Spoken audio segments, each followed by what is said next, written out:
За несколько часов колонна машин собирается из всей Франции. Почти 150 собравшихся чеченцев.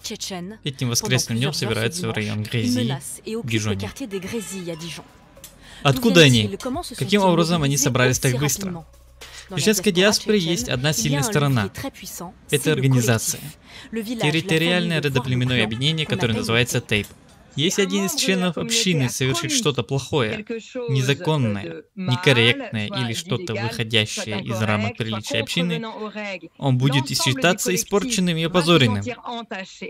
Либо если один из членов сообщества будет оскорблен, община или ТЭЙП или семья будет ответственна за решение его проблемы.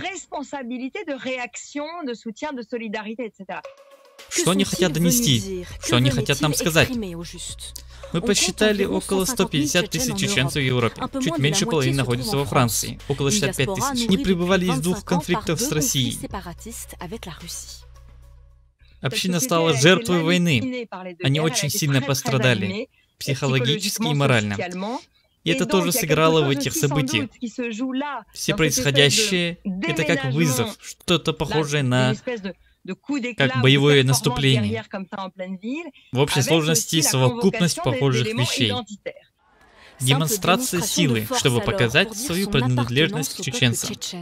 Стоит спросить, что думают остальные чеченцы? В социальных сетях есть и те, кто не одобряет то, что случилось. Есть те, кто одобряет и говорит, что это была не атака, а защита.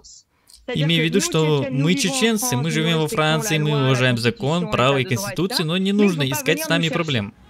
Что подтвердил один из собравшихся там чеченцев. Закон Франции не говорит нам нападать на жителей. Мы здесь не для этого. Нам не доставляет радости бегать направо и налево, но чтобы защитить нашу честь, мы готовы это делать всегда. В последнее время похожие стычки были замечены в Ницце, Тулузе и остальных, но мы не видим связи между этими событиями. Да, я тоже их знаю хорошо. Да, все верно. Я могу сказать, что они очень верные друзья. Трудолюбивые, и вообще они не создают проблем. Но не нужно их трогать не нужно. Да, вот именно, так и есть. Они весьма сплоченные и всегда приходят на помощь друг другу. Но в целом они соблюдают закон и порядок, и с ним нет никаких проблем. Анна Нива, которая очень хорошо знает чеченцев, она рассказывала мне, что каждый чеченец знает имена своих предков до 7-го колена. Знает свою родословную. Послушайте внимательно. Это указывает на то, что для чеченцев очень важны такие понятия, как любовь к семье, к своему народу. Чеченское общество очень тесно связано между собой из-за того, что они были вынуждены покинуть свою родину. А также связано с тем, что прошли через войны, насилие, не будем называть те войны, которые учинила Россия в Чечне.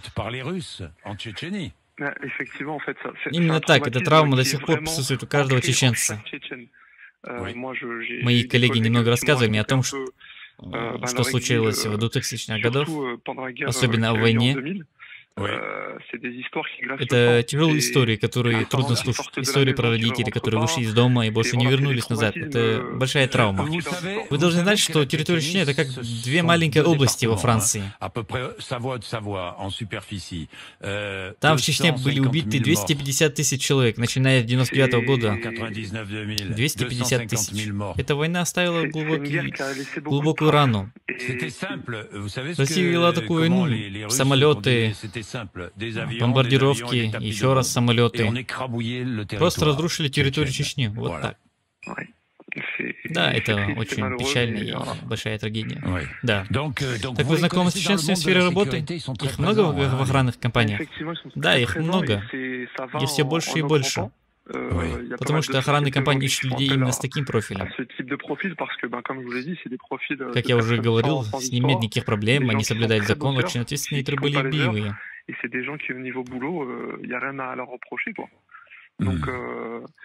Поэтому касательно событий Дижон, я очень сожалею, что все так, так все произошло. Такие вещи не должны происходить в нашей стране, где господствует